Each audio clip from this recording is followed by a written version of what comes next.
This podcast is intended for educational purposes only and is not medical or legal advice. Always follow your local policies, procedures, and protocols when functioning in your respective profession. Additionally, the views expressed by the speakers and owners of this podcast are their own and do not represent the views of their respective employers. Listener discretion is advised. Alert Medic 1 response. Okay. All right, so what are we talking about today, Sam? So, not so much of a sexy topic, like what's trending or whatnot, a little bit of toxicology and hazmat, but hydrofluoric acid and hydrogen fluoride. And I have both of those up because one is a liquid and one is a gas vapor. So they are lumped in together, but the state actually made a protocol for us with this, and I was lucky enough to develop training for the department I work for and researched and learned a lot. Interesting too, with because I enjoy hazmat, little nerdy stuff. I think it is kind of a sexy topic. It's not something we talk about a lot, and it's something that if you run into, there are some pretty serious implications for both the patient and the provider. So it's I think it's a pretty fascinating topic. When I found out this is what we were talking about, I was like, that's pretty interesting. That's not the normal topic that people talk about every day.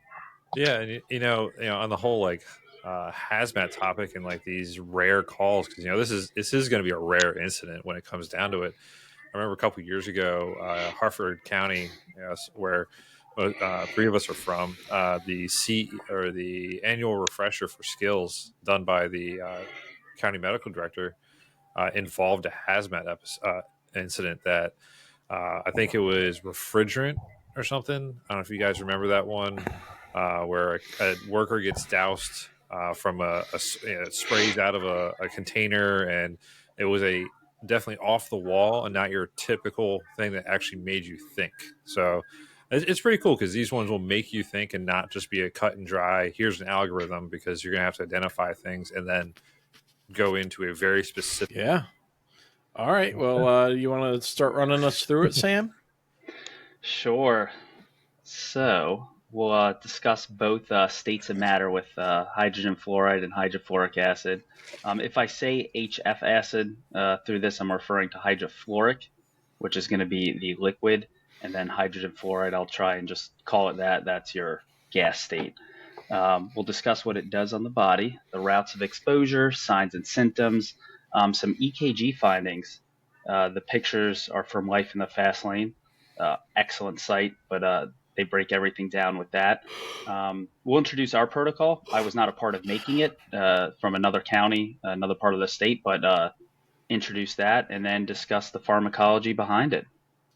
And I'm hoping, since I know you guys have a wide range of audience from not just the United States, I'm hoping someone reaches out after listening to this if they have any exposure to this. Let's see what I did there. Any experience with this or any other protocols or anything at all.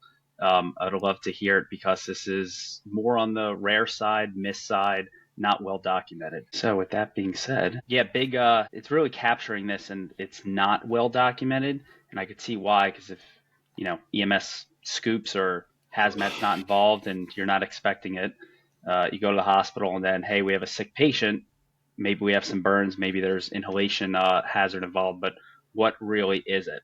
And as you see when we go through, yes, you can pull labs, and we'll discuss electrolytes and the pharmacology and treatments, but we don't have that luxury, right? So we have to paint a picture between what we have on scene, what the patient says, if they can communicate, or potentially even hazmat. But give you a little hint, the whole hazmat aspect of it, it's not going to be a quick process. So that can take a while, and by that point, the patient will be at the hospital probably for a little bit. So hydrofluoric acid, like I said, also known as hydrogen fluoride. The fluoride is the inhalation hazard, the gas vapor. That's made up of hydrogen and fluoride atoms. The acid, that's your dermal or skin hazard, and that's a liquid which has strong hydrogen bonds. Again, not a sexy topic, but it's highly toxic. It's damaging. It's corrosive. It can kill you without a doubt.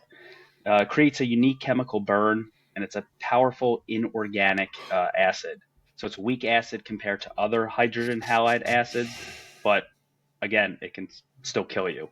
And then it's also a dehydrating agent. So little nerdy stuff, hopefully not so boring, but how it's lumped together with NIOSH and all that. The ideal H of it is 30. Yep. All right. So if you were to look up hydrogen fluoride or hydrofluoric acid, they lump them together. So that's why it's just one numeric and one DOT NFPA classification. So for this, the ideal H, or immediately dangerous to life and health, is 30 parts per million. So that will cause great bodily harm and or death. So DOT classification from the NFPA, it lists the health as a 4, which can be lethal, flammability as a 0, which will not burn under typical fire conditions, typical. Instability 2, which is readily undergoes violent chemical changes at elevated temperatures and pressures, and then special value, none. So little nerdy hazmat stuff if you were to look it up in the ERG. So where is hydrofluoric acid in hydrogen fluoride? So it's used in the domestic and industrial settings. So we probably all come across it. I'm not saying on a patient, but probably don't realize what it's actually in. But glass etching, numerous cleaning agents such as rust removers, brick cleaning solution, automotive wheel cleaners, and then the manufacturing of fertilizers, pesticides, plastics, electronics.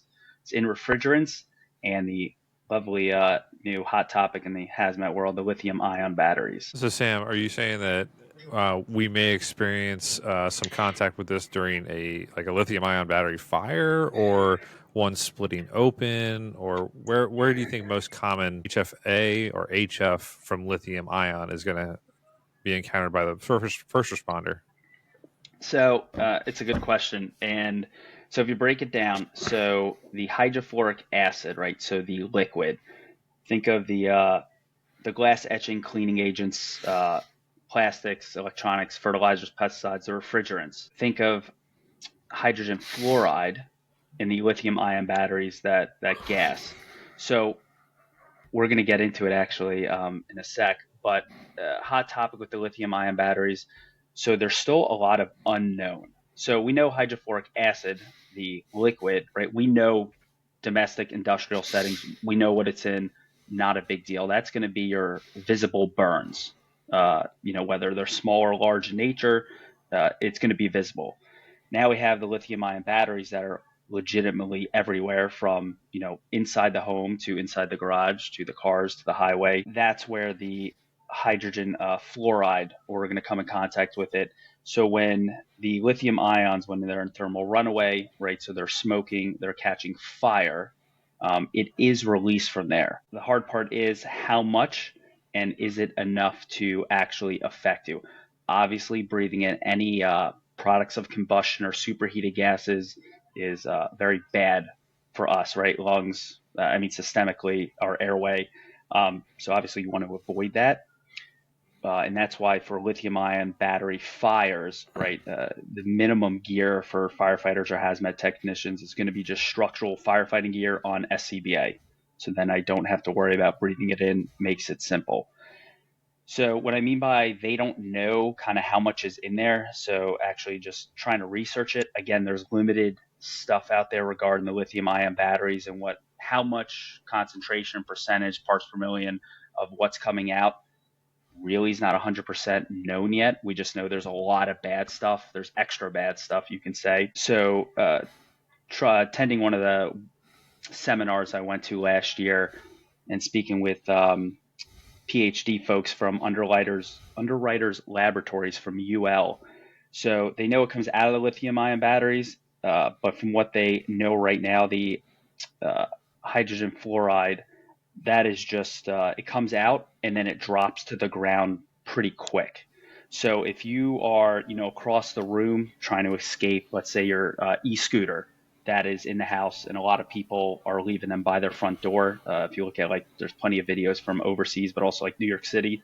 So your only means of egress, a lot of these apartments, the e-scooters are right by the front door. So just breathing in one whiff and getting out, who knows how much you're actually breathing in. I don't believe it's going to be a lot, just from researching it and going to the seminars, by no means am I an expert on this, and I don't think all this is understood yet. But I would be concerned with the inhalation hazard if someone is right over top of it, breathing it in. So if someone's like trying to put out the fire, but they're breathing it in and it's, more than a few breaths, I would absolutely be concerned for exposure. But if they're from a distance, even just a few feet, we know it's going to go up in the air, right, with the smoke that's coming off, and then it drops down to the ground. So Sam, excuse me. So Sam, does the amount of hydrofluoric acid scale to the size of the battery? Like if somebody's vape pen explodes, is that going to be a significantly less amount than if like an electric car catches on fire, or is it just a small amount in every battery? That's a great question. I'm not sure, to be completely honest. Okay. I'm not going to BS my way and say this or that. Is it known? I don't know. That's specific. I'd have to look up. But again, a lot of this is unknown. The whole lithium ion batteries and hazmat, we're literally, as the hazmat guys say, we're building the plane as we fly it. We've learned a lot over the last few years. And this stuff, now we're getting into the tox realm, EMS medical realm, and there's still a lot of unknowns. So, Ken, I know there's a lot of, it's a good question, and there's still a lot of unknowns, but the hydrogen fluoride, from what we know right now, the amount will vary based on concentration, size, manufacturer chemistry. So to say a definite number or how much is, I'm going to take an educated guess and say it's very difficult to tell right now, if we ever learn, just because there's so many different ones out there. And with that being said, right, I use the example of someone in like the apartment with an e-scooter, right? So inside versus or an enclosed space versus outside open environment. Again, I'm really only concerned with breathing it in if you're right over whatever is burning. So the routes of entry, how does it get into us? So skin, eyes, inhalation, ingestion. So the penetration of hydrofluoric acid goes deep into the tissues.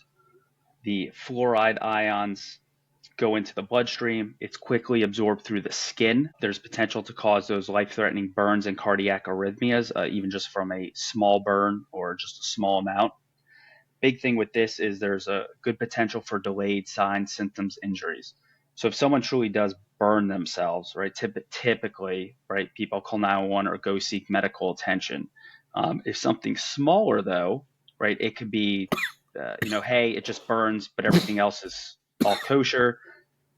They wind up, waiting, and it's hours later until they seek medical attention. But the duration, amount, and the concentration of the HF acid exposure will have a major role on the body. So this causes tissue destruction by three main mechanisms. We have high concentrations, which is greater than 50%, and this behaves as a strong acid.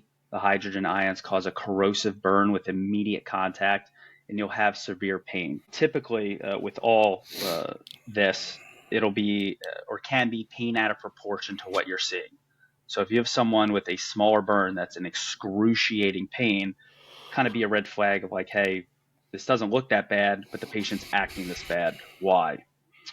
So the lower concentrations, fluoride ions release hydrogen cations, causing coagulative necrosis, destruction of nerves, blood vessels, underlying soft tissues, and cellular death.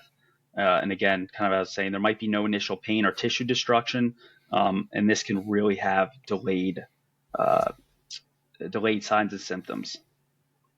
Now, Sam, what is coagulative necrosis? Sounds horrible. It does sound horrible. So I'm trying to relate it back. Remember a crocodile that was coming out of like, I don't know, Florida years ago or whatnot? Yeah. Didn't that gave you, it really just breaks down the skin and like everything underneath of it, like in that area. Okay. It's kind of just what comes to mind. Yeah. So basically, like if blood flow just stops, eventually you have lack of like cell respiration, right? And things start to die. And like that at a tissue level would cause the necrosis. Yeah. For whatever reason, that drug came to mind. I know that was like popular and just like, yeah, pretty much how it eats away at your arm, or I'm sorry, eats away at wherever it is on the body, I should say. And obviously, if you don't get medical attention, eventually infection, can come about. So along the lines of the tissue destruction, the third main mechanism. So we have more significant mechanism of tissue destruction from the fluoride ions. The fluoride ions bind to calcium and magnesium. That's going to be important shortly. You get hypocalcemia and hypomagnesemia. You get the depletion of calcium, which causes inhibition of the sodium-potassium ATPase pump. And this results in cellular membrane permeability of potassium, leading to hyperkalemia. So as we go through this and get into pharmacology, it will all make sense. So you can get the liquefaction necrosis of deeper tissues, and that's unique for HF acid because it's highly lipophilic, and it readily penetrates deep into tissue. So it does it pretty quickly. With this too, I know for peds, I know comes to mind as we think of adults, but any ingestion of hydrofluoric acid is potentially lethal in pediatrics. Just, if they get into stuff, parents have it, just think of them too. So the hydrofluoric acid chemical burn exposure. So we have dermal. So we can have pain, burns, necrosis, tissue injury, systemic effects. Again, can be immediate to delayed. And then the concentration and duration affect the signs and symptoms. So a little perspective here. So concentration and time. So a 20-second exposure to 70% concentration can cause cell alterations and numerous layers of the skin pretty quickly. 50% or more, you can have immediate pain and tissue destruction. 20 to 50%, you might not have anything, for 1 to 8 hours post exposure. Again, the delayed, less than 20% concentration, it can be delayed and really pain up to 24 hours later. So it's unique for us, even if someone's alert and oriented, we can ask them a whole slew of basic questions. Doesn't mean we always get the right answer or the truth. So if you have someone who's working in a shop, working in a garage, just what comes to mind with hydrofluoric acid, and it gets on them, hey, it's little, maybe it hurts a little, maybe it's not too bad. I'm not going to seek medical attention because whatever, right? Maybe they rinse it. Hey, it's, 5, 10, 15, 20, a whole day later. And now, hey, we have numerous signs and symptoms, but we don't know why. It's like, well, they were fine a few hours ago, weren't complaining of anything. Maybe the person didn't say anything to their coworkers or family members, whoever they're with. And now it's, all of a sudden, hey, why are they acting the way they are? And we'll get into signs and symptoms shortly with systemic effects. So just to put in some perspective, right, just finger burn, right, that's still significant with hydrofluoric acid. I don't believe this is an actual from hydrofluoric acid, but it's very similar in nature to what you see there. Again, more effects, just something similar that's on the hand and the arm. Again, even though it's, a few percentage points of burns or, on their body, it can still be significant. So just keep that in mind systemically and, even hours after the exposure.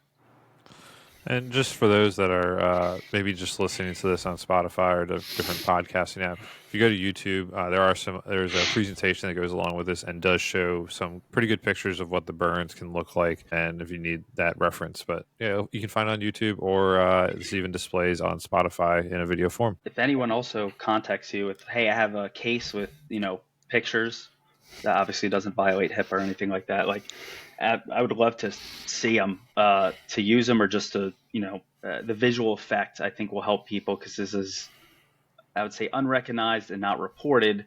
So it can be very confusing when it's like, what am I treating? What am I looking at? The good old eyes. So ocular, we can have pain, conjunctivitis, ulceration, eye destruction, and vision loss. So again, anywhere in the body, it can cause some really nasty stuff, short-term and long-term. So here, it's not actual hydrofluoric acid on the burn on the eye. It looks very similar from what I can find. Again, trying to find pictures for this, it's difficult because this is so underreported. But clearly, you can tell that is an abnormal-looking eye. And they're probably going to have signs and symptoms with it looking like this. Now with this, if you, for those of you that can see this, there's a left and right picture. So the left picture, that would be an acid eye burn. So again, not hydrofluoric, but similar, still an acid eye burn, whereas the right represents an alkali eye burn. Just to put in perspective, yes, we deal with eye injuries, but to what extent, besides something just going in it, this is your acid and alkalis. So now we start getting into the body. So the hydrofluoric, for both really, the chemical burn exposure. So we can have mucosal irritation, inflammation. This makes sense from any inhalation hazard. Mucosal bleeding and ulceration, coughing, shortness of breath, laryngitis, tracheobronchitis, laryngospasms, laryngoedema, stridor and wheezing, pulmonary edema or congestion, and I guess in severe cases also pneumothorax from what I can find. So nasty stuff. And with this, don't just think, it's in a liquid form, right? It's the hydrofluoric acid. I don't have to worry about it. If someone spilt stuff on them, right? So let's say they were taking something down from a shelf and it spilled on them and got on whether it's their head or even just, their upper chest, shoulders, on the shirt, it's still going to give off vapors, right? So just something to keep in mind, if someone spilled something on them. So just to put in perspective, more pictures because we all like pictures. So this is looking at the trachea to the carina, right to the left and right lung. Left, you see it's normal. It looks, pink and healthy and not angry looking. And then we have the right, which clearly you can tell it's red and it's angry looking. That's inflamed. And that is congestion and just irritation from an inhalation injury. Again, not hydrofluoric acid, but just to put in perspective of what's occurring with our patients that we don't see because we don't scope them. So now the burns. So via ingestion. So obviously if someone were to, drink it, think kids too, or if something spilled on somebody, burns in the airway, esophagus, and stomach. Dysphagia, nausea, vomiting, diarrhea, that GI upset, gastritis, can even have GI perforation. So the corrosiveness will increase as concentration increases. So even the ingestion of lower concentrations can result in death. So minor ingestions can still result in that systemic exposure.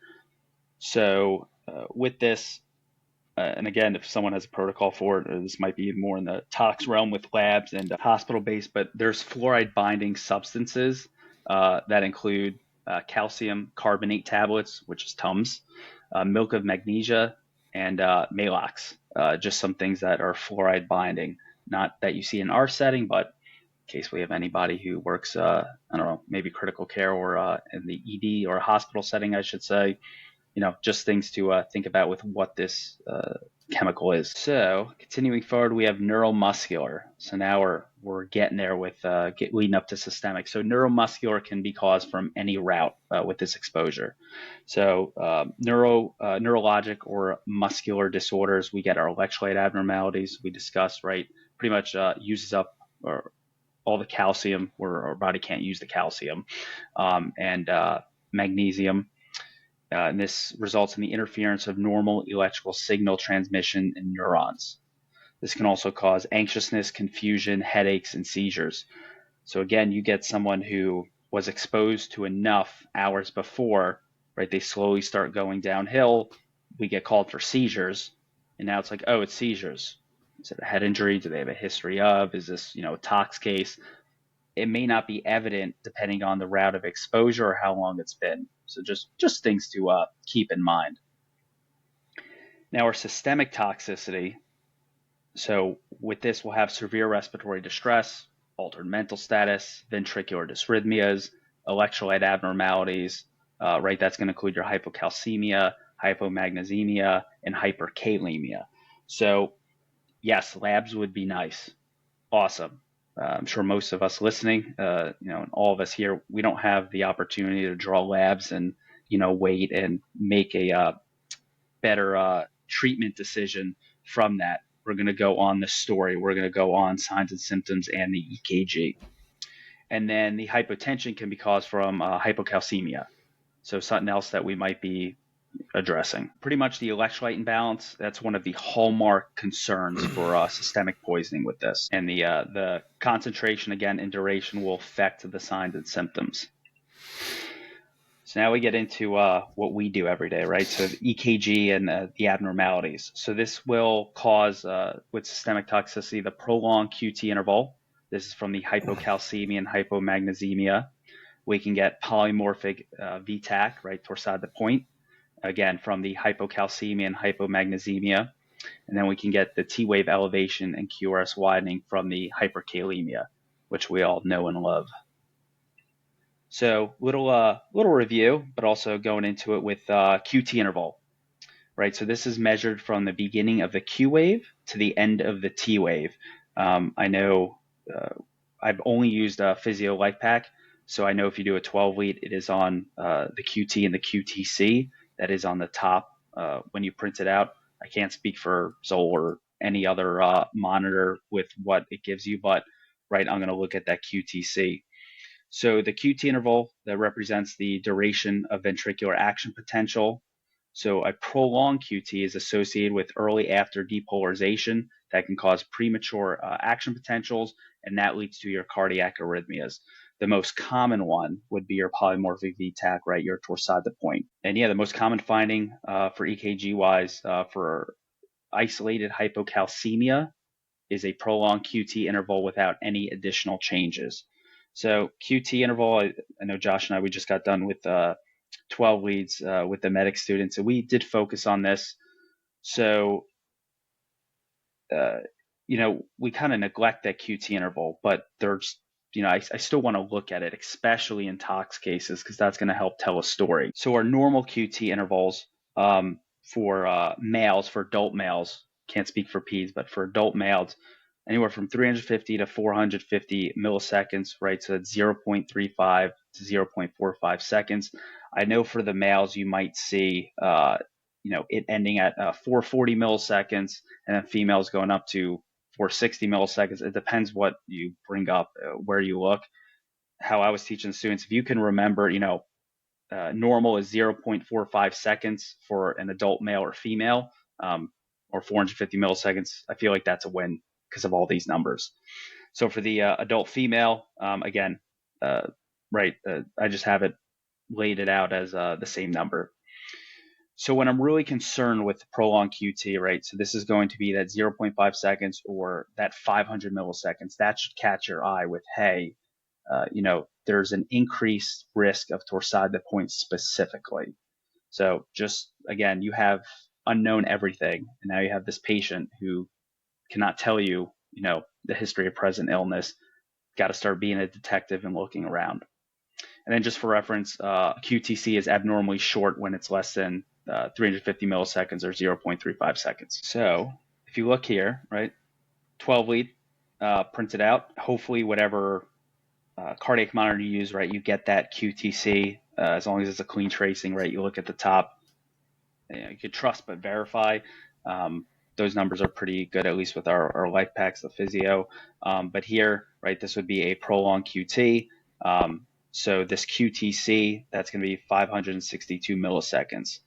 So that's well above, that threshold of me saying, hey, this is abnormal. This is something that is noteworthy. Again, hypocalcemia, right? Like the hallmark sign is a prolonged QTC.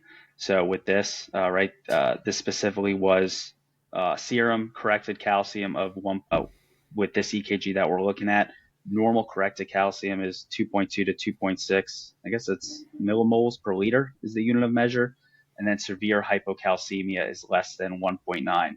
So from what I found using this EKG, this is 1.4. So this is severe. This has prolonged QTC, right? So this is potentially something that we would see for this severe systemic toxicity. So we move forward to the hypomagnesemia.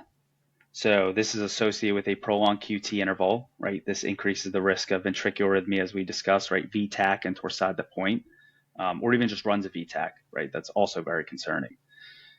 So typically with this, with hypomagnesemia as a whole, you typically have concurrent hypocalcemia and or hypokalemia, just on a, I guess if you were drawing labs on a normal patient. So changes in associated hypomagnesemia, you'll have a prolonged PR interval, a prolonged QT interval, and then you can have atrial and ventricular ectopy. but there's no significant difference in QRS duration or ST segment compared to baseline EKGs with isolated hypomagnesemia. So again, this is kind of like a mouthful, and a lot of us, our initial training wasn't really focused on electrolyte, EKGs and electrolyte correlation.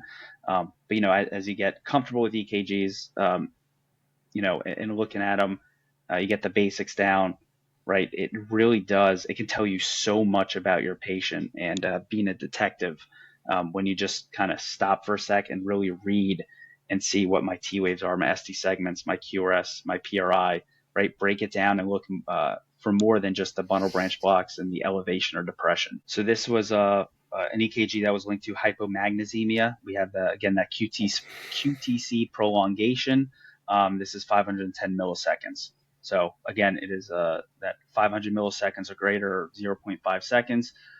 That is something that is noteworthy in our realm. Something I want to call attention to on this EKG, something for, the street medic that, maybe goes for the pain on the hand or something, that low exposure, but pain, 24 hours later, and maybe they see this pop up. Something I want to talk about here is look at how close your T wave and your P waves are, but they're not necessarily super tachycardic. We see that more as we get, into higher levels of tachycardia, where that T wave and that P wave are getting much closer together. But here, you've got some definitive space. So when you throw in that 4 lead and you're seeing something that doesn't quite look right, and it looks like things are drawn out a little more, take that next step and do a 12 lead, even though they're not complaining of chest pain or shortness of breath or something like that. This is a pretty good sign that something's up if you just look at that lead 2 all the way at the bottom, for those that are looking at these. Yeah, I think if somebody maybe wasn't super experienced with EKGs, looking at that lead 2, I could see them thinking that's like a 2-to-1 atrial flutter or something like that. It has some uniformity in between each QRS complex, and if you did that classic sawtooth, you flipped it upside down like they like to tell you to do with a flutter, it could fit. But even then, hopefully, that's triggering your mind to think, maybe I need to do a 12 lead. Hey, I think I need to go a little bit farther, because this looks a little bit more than just your baseline sinus rhythms or anything like that, especially if the patient says, oh, I have no cardiac history. Yeah, I think it's pretty critical whenever you see anything abnormal on your rhythm strip to make sure you do a 12 lead. If the squigglies look bad, do a 12 lead. I mean, also I'm hoping everyone in 2020, you can transmit the 12 lead, right? Don't get me wrong, like use you and if you have a medic partner on scene. But if something catches your eye, right, transmit it to the hospital and speak with the physician, right? Have a conversation. If you're like, hey, I have this weird case, right? I have seizures and now they're postictal, and I just have, hey, they were fine. Like, what is going on? But I notice EKG changes. Well, why? So again, this it's not all nice and sexy, like other topics discussed, because it's not talked about. It's underreported and underrecognized. So doesn't mean it won't kill you, though, because this will absolutely cause problems. And if you think about it, right?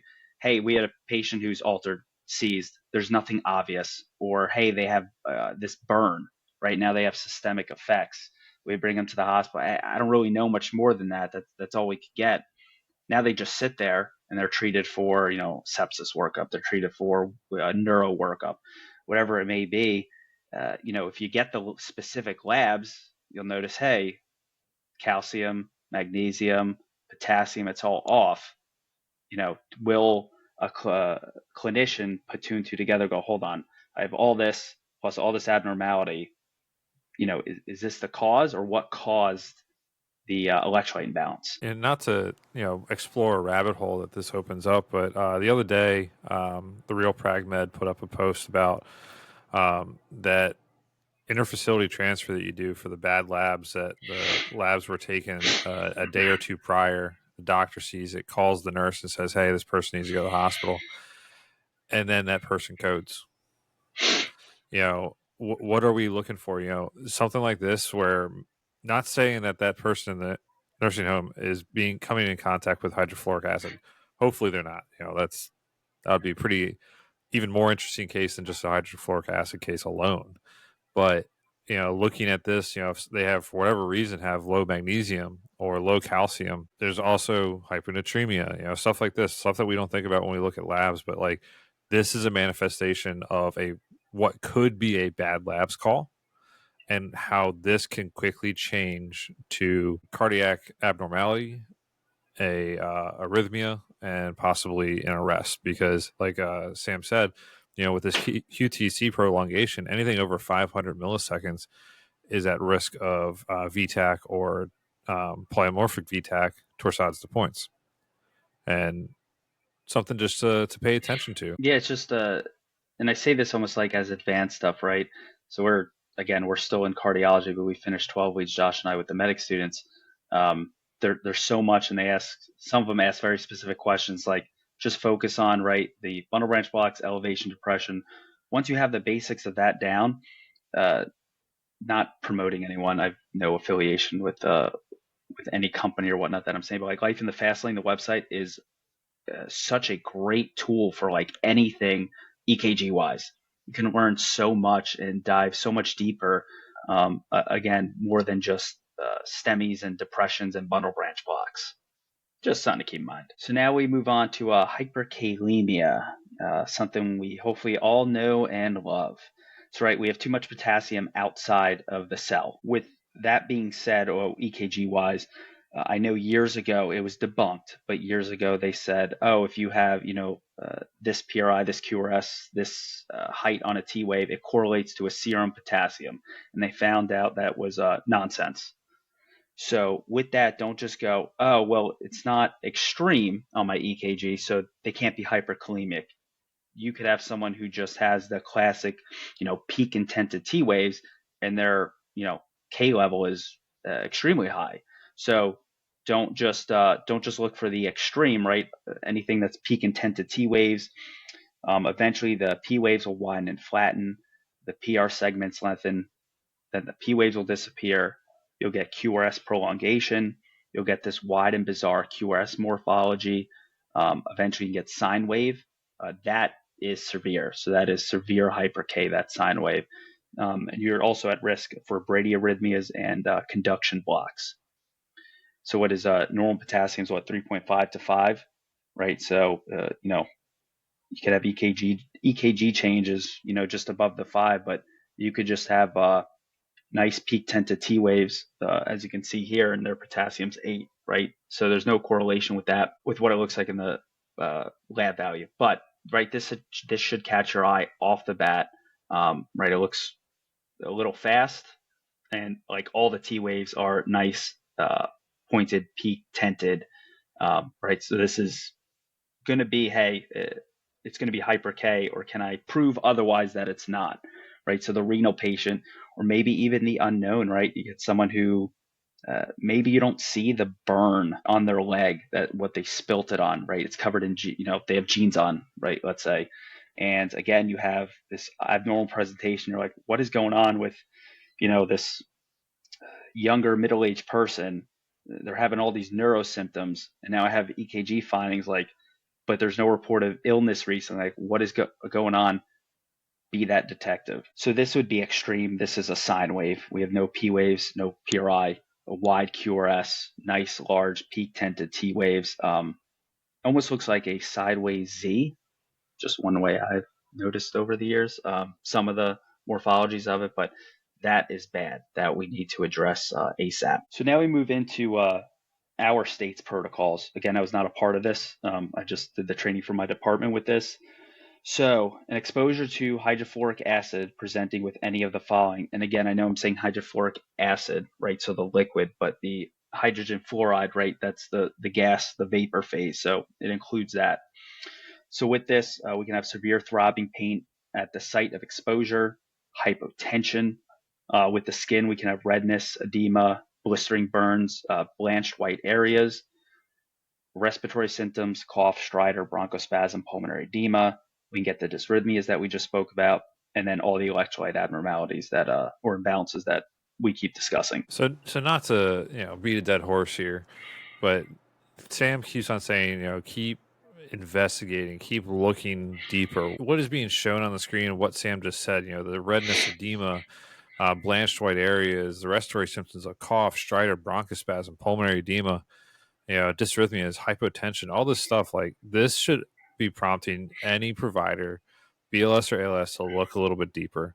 These are things that are not normal, especially, if we're thinking about hydrofluoric acid and we're thinking about industrial settings, even inside the home with some cleaners, but a lot of industrial settings, you're looking at probably a younger individual that should not be showing these kinds of symptoms or signs for no reason. From what we can, on a cursory look of the patient, we call for the trouble breathing, no history of asthma, no history of dysrhythmias or, issues, just any health issues. And you've got people that are, showing possible multiple of these severe signs. Dig deeper, figure it out, and use the tools that we have. Josh and I are saying this for a reason, just with teaching, right? We say one thing, they go cool, then they go out to the field, and then it's, their preceptor, someone who they're with, they don't want to investigate. They're like, nope, this is what we have. Let's just go. It's no, let's investigate further, right? Let's hold up a minute and let's actually get to the bottom of this. Because guess what? If you have all unknowns and you deliver them to the hospital, the ED also has all unknowns, right? So again, underreported and not recognized. That's why there's not a lot of info on this. So some clinical pearls. I said before, pain out of proportion or disproportionate to the clinical exam findings. Again, small burn, a lot of pain. Is this appropriate? Effects from more dilute hydrofluoric acids or vapors can be delayed. Again, we discussed could be hours to 24 hours. Calcium gluconate and calcium chloride are not the same medication, and they're not interchangeable in this state, in this realm, I should say. So with that being said, right, so gluconate versus chloride. So gluconate is less calcium compared to chloride. It's a 3-to-1 ratio, essentially. Gluconate's less irritating or necrotic than chloride. Make sure your IV's patent or your IO is patent. And gluconate must be hepatically metabolized before its associated calcium becomes bioavailable. So just different things where you're like, hey, we don't have calcium gluconate. Chloride and the gluconate are not the same here. So pain relief is an excellent indication of successful treatment. So they're improving. It's a good sign. Getting into real specifics here, but again, clinical pearl. Burns greater than 25 square inches can result in serious systemic toxicity, and small burns from concentrated hydrofluoric acid can cause significant systemic tox.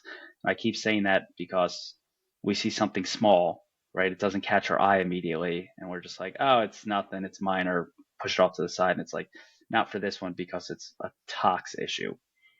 And then just for clinical pearls with this, so if someone has, let's say they spilt it on them, right? Remove their clothing, remove their jewelry. If they get it in their eyes, right? Remove their contacts if they're wearing contacts. So now we move into really our realm. How can I help this person? What do I have for them? So irrigation, right? Of course, I want to irrigate the area. Calcium gluconate. There's gel called Calgonate. That's 2.5%. Nebulized gluconate, 2.5%, and then the IVIO is 10%, and then mag sulfate that hopefully we all have. Funny little thing, the Calgonate can be bought on Amazon. Just fun fact there. So irrigation, as I said, right, remove applicable clothing, jewelry, and contacts. You can use LR, normal saline, or sterile waters for irrigation. So for the eyes, this could work, I guess, if anybody splashes anything in their eye and you don't have, a commercial eye wash station. Put a nasal cannula right at the like the bridge of their nose, so it's in the corner of the eye, and just let those fluids run. And with this, we want a skin or that. We want a minimum of 15 minutes. Use copious amounts of water or lactate ringers, normal saline, whatever liquid you're using. And then just be aware of contaminated fluid drainage. If it's a commercial eye wash station, there's a drain and whatnot. But if you're just doing it on someone's driveway, in the garage, just be aware of it. So So what is Sam, this? earlier Yes. you alluded earlier that this is not going to be like a slow process when it comes to the hazmat side of like decon, and you just said copious amounts of water for 15 minutes. So are we talking about, say we're just a ALS transport unit arriving to the scene of someone with the burn or with pain and has some of these signs or symptoms, stridor, blanched white areas, stuff like that. Would a garden hose on the area for 15 minutes work, or are we talking about, hey, let's make this a hazmat incident where they're going to have possibly certain types of equipment to help with that irrigation with copious amounts of water? So I was going to kind of, sorry, I was going to go into the hazmat side shortly, but we can hit Oh, I some of mean, that now. we can wait for the slide if you want. Oh I'm no, jumping that the gun. it's It just going to sounds be like. me talking, because this was for our medics, not geared towards our hazmat team. So no, something small. It's not going to be a hazmat response. If you have something that's like an unknown, right, in a building, or something that you're like real concerned about.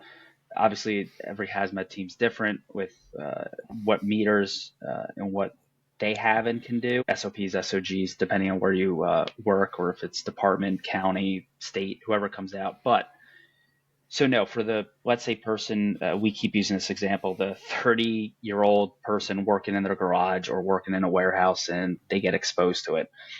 Just for them, typically it's not gonna be a hazmat response.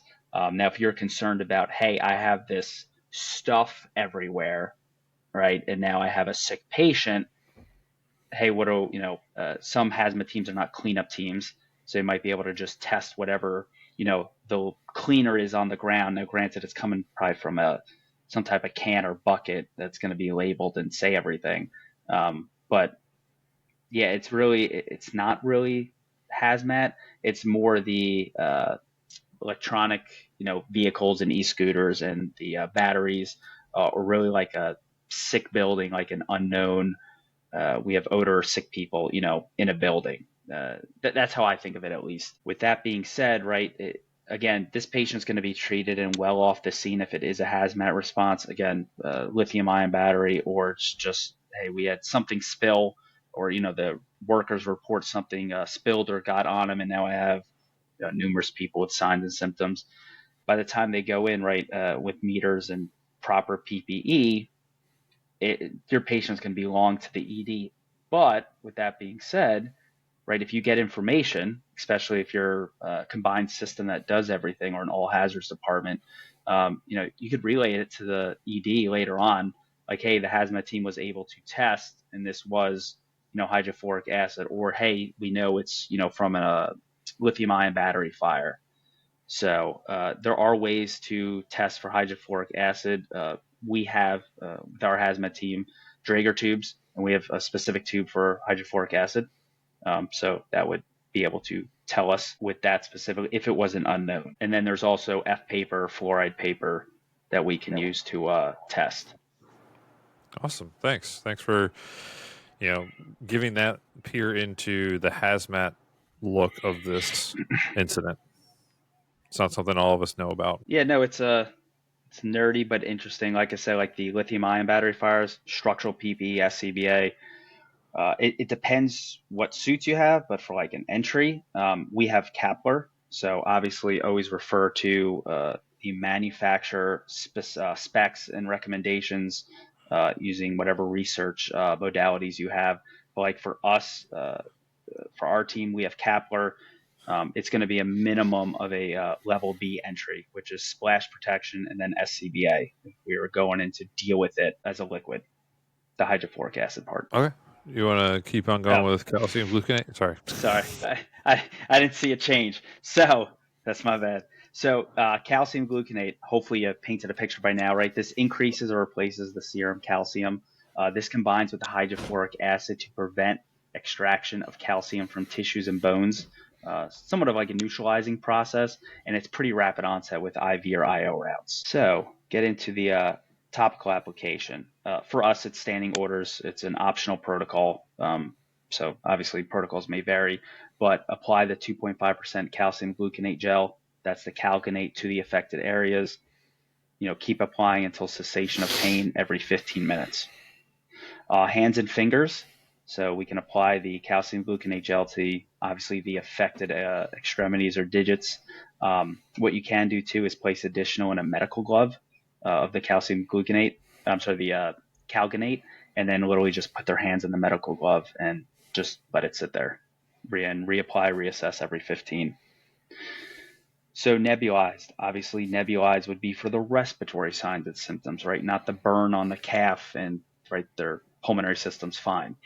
So if we have respiratory distress, we have cough and or wheezing bronchoconstriction, right? Boom, we can give calcium gluconate, and it's from the same vial as we would for IV or IO. So this is where I know our protocol gets a little confusing, and myself and Dave, we actually had to kind of break it down and be like, okay, what is this trying to say? So with the vial I showed before, it's, 5 grams in 50 mLs or 100 milligrams per ml. That's one of the vials. I don't know if there's other concentrations out there, but that seemed to be one of the more common one. So with that being said, you drop 4 mLs of for the nebulizer of 2.5% calcium gluconate. 1 ml calcium gluconate, 10% mixed with 3 mLs normal saline solution. So that's how our protocol is written, and it's very confusing, right?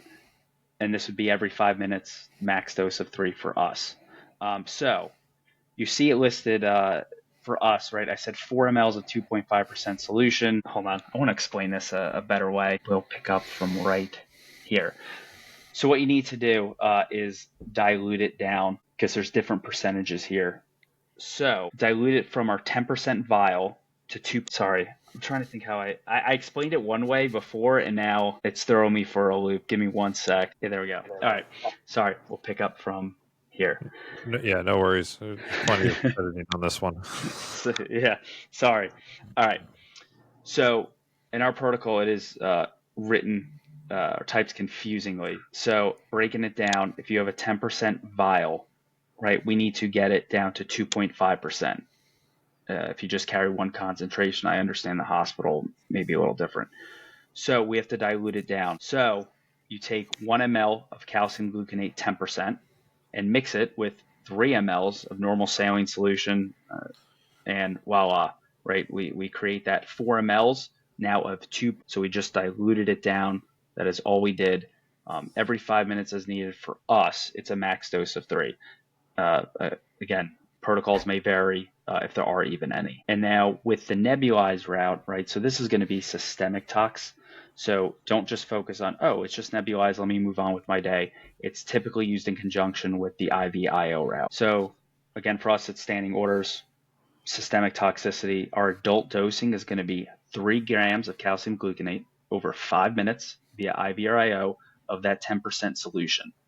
If the symptoms persist, right, repeat the dose of calcium in 10 minutes.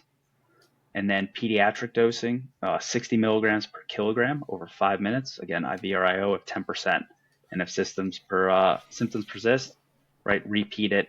For kids, it's going to be a max dose of 2 grams for the calcium gluconate. And last but not least, we have magnesium sulfate. Again, systemic toxicity. This is going to be for the hypomagnesemia, the QT prolongation, and or the ventricular arrhythmias. And our adult dosing, just like other means, it's 2 grams over 10 minutes as an IV or IO drip. Pediatrics would be 50 milligrams per kilogram over 10 minutes via IV-IO drip. Again, max dose for the kids will be 2 grams. So with that being said, and I kind of was asking, this is not anywhere I researched. This was just talking with colleagues with various licensure. By no means is this advice, is just talking. So the first treatment, IV or IO, in this case would be the calcium gluconate, then the mag sulfate. So obviously I'm not going to administer them through one access site at the same time. So can you give it through 2 different sites? I would say yes. We're also now giving 2 electrolytes at the same time. Just something to consider, to play it safe. Hey, here's your calcium gluconate. When that finishes, now we're moving to mag sulfate. I don't know if anybody else has anything with that. It's just something to consider with the order of operations for IV or IO. I mean, if you have multiple access sites, I don't see an issue. But if you have the same one, then I would certainly do calcium first for cardiac stability.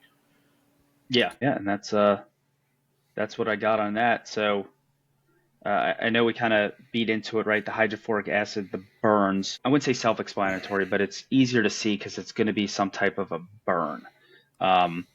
The hydrogen fluoride, right? Again, a lot of unknowns with that with lithium ion batteries. But just quoting from the hazmat guys is, do I have to go find it or does it have to find me? Again, with that being said, I'm more concerned with the hydrogen fluoride if you're right over that lithium ion battery compared to a couple feet away. Remember, because it drops down. But hopefully more research, literature, and stuff comes out in the next few years and we learn, and maybe we can do an update, or maybe we'll learn this is the right way, right protocol, changes. But I'm very curious to see if anyone else out there has ever run into this or they have a protocol for it. It's definitely a unique thing. I know we've had Chief Craig Brady on here from FDNY EMS, but any other FDNY EMS, maybe even specifically HazTac, paramedics, if this is something you guys are seeing a lot with your lithium ion fires, since it seems to be the epicenter of it in the United States. It seems like it's weekly that there's a lithium ion fire somewhere in New York City. If you guys are seeing this, and if you guys have changed anything with your protocols, please reach out, and we'll definitely pass it on to those that are wondering, and it'll just grow our knowledge as well. Yeah, Sam, thank you so much. That was fascinating. That was a lot of good information. No problem. It's interesting. I know sometimes it's a unique tox case along with burns, but it is again, there's no direct because it's underreported and we don't really run into it. Maybe there's areas that truly do, and this is not uncommon. But I'm glad it's in the protocol. I think doing more is great. For us, at least for Josh and I department, obviously we all carry mag, right? The calcium gluconate, kind of like the cyano kits, it's going on supervisor vehicles. So I know they're not expensive meds, but obviously there's a cost to everything. But this isn't the everyday case. So if you're thinking about looking into this or whatnot, the special ops realm, or if you have hazmat medics or just supervisors that can keep costs down and waste down. It's interesting. Once you've quote unquote decon this person, would the appropriate destination be a burn center? Probably, right? If they have burns, yeah. If it's hydrofluoric acid, because it's still 100% a burn. There's just I would say a little more to it because of the damage, destruction, and the fast electrolyte abnormalities that can potentially occur, or the mist because it's over hours. But absolutely. Burn center, obviously trauma over burns, but if it's just this isolated 100% burns. And also, to kind of add on to that, they want to ultimately end up at a burn center, especially with contact with hydrofluoric acid. But we also have to correct the underlying arrhythmias early. And if they are unstable, to make that transport. So, for example, where I work within our department right now, I am 45 minutes from our burn center. And if they are an unstable patient because of the arrhythmias or other issues that are going on caused by this exposure, I'm going to need to possibly stop at an ER first to stabilize them before they can make that trip. So just be cognizant of that. Sometimes some of these industrial places are out in the middle of nowhere, and you've got a haul to a burn center. And depending on how much they're exposed to, a flight service, especially a private flight service, may refuse this transport because of the contamination risk to the aircraft and providers within it. So just things to think about. Anything else, guys? I'm just looking over. Great. There's a PubMed thing that I'm looking over, but no, this is a great topic, dude. Great topic. I think this will be really relatively untouched topic sometimes. Yeah, and I mean, especially 100%. With more and more electronic vehicles being pushed out and so on and so forth, and that super cool Tesla truck, Cybertruck, and stuff like that. I don't know. I feel like it'll become more and more relevant. I know in our jurisdiction, we've had a couple not just electrical car fires, but I Houses. think this past year there was at least one or two charging stations inside garages and a couple like small lithium ion battery fires. There's one that was in my first due, not on my shift, and in fact, it might have been even last year in 2022, and it was like one of those little pocket like cigar size chargers that you get from the gas station, and it lit off in someone's bedroom. Those things go. I think happen more often than we know. But yeah, the chargers are getting more and more common in people's garages, and that is definitely something that you're not going to remove and get outside the house, but you might have to exit through the smoke that is being created by it once you go out and find it. I feel like a lot of houses have more and more houses are getting like batteries as part of their generator systems too. I imagine that probably complicates things. Yeah, it's just interesting if taking a step back and looking at the like how much like energy storage and stuff has changed and like how that affects our responses. Not only obviously this is an EMS podcast, but just from like the fire side as well. It's interesting. Mixing and matching here. Yeah. I'm trying to think if I have any other questions. I think you answered all of them as you were talking. And I'm more than happy if anyone, again, is looking to start up a protocol or the sources I used. Again, nothing. I just put it into one presentation, but I'm more than happy to share, my sources or have a discussion, whatever it may be. Our agency made it a requirement for all ALS providers by a certain date even though there's only a handful that will probably encounter this because it's the equipment's only on certain vehicles and certain stations, but still it's something that even it just talking about the electrolyte abnormalities and kind of rehashing EKG changes in hypomagnesemia, hypocalcemia, hyperkalemia. Hyperkalemia seems to be the one that everyone sticks in their mind as electrolyte abnormality, but hypo and hypercalcemia, hypo and hypernatremia, those things, and then once again hypo and hypermagnesemia, those things still exist and do require some attention from time to time, especially in those bad labs calls. You never know when one might actually be a real true bad labs call. I know you already said this, Sam, but so the calcium and magnesium becomes bound by the fluoride ions, correct? So then that causes, because they're bound, they can't participate in normal physiology. That then causes well, I guess this might be a question for me to look up. How does that I know you mentioned that there's a breakdown of sodium, potassium, ATPase, but like what causes the hyperkalemia? Like a breakdown of the cell membranes? Like, I'm trying to think of the process. Yeah, I think it was the breakdown of the cell membranes, releasing the potassium into the extracellular space. Correct. Yeah. Okay. Because it's breaking down the skin and metabolic, and it's breaking down the skin, but also metabolic levels because of the amount of exposure. So, like, the more you but is it truly all membrane breakdown that's causing hyper-K? Because, I mean, I don't know, if I'm thinking about it, I don't know, like, maybe in burns. It's in burns, yes, but it's a leaching out. It's not so much a breakdown. It's more of opening the pathways in the cell to allow that potassium to flow out. But like that doesn't just happen. That's what I'm trying to say. I wonder what the actual mechanism is, because like membranes are pretty good at regulating themselves, right? And yeah, I mean we're talking about a lipophilic thing lipophilic meaning likes fat, right? And our cell membranes are phospholipid bilayers, so meaning we don't have to go into that. But I don't know. It'd be interesting to look into what causes it, because I was just reading through some stuff regarding because I understand understand everything until the potassium part. I'm like, well, I wonder, because sodium potassium pumps regulate, but they're certainly not. They're more of a management thing. They're not an active process, right? They just manage the cellular the membrane potential. So I don't know what I'm saying here. I'm just it would be interesting to look at what actually happens and what the actual steps are at the molecular level, because for me it just helps me understand better why the stuff that we do helps treat it. Because this is burns and then some, meaning like it's also tox, because it permeates like deep into tissues. The ions penetrate dermally prior to disassociating, causing complications.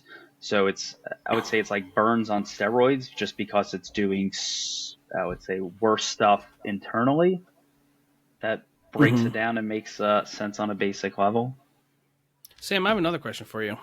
Yeah. If hydrogen fluoride's so bad, why do we put fluoride in our toothpaste? Whoa, now we're into a topic I Here can we address. go. Why are we Seems putting like fluoride in dentistry. our water? I do want to correct myself real quick. Early on, when I said refrigerants, that's the hydrogen fluoride is used to make refrigerants. I think I said with hydrofluoric acid.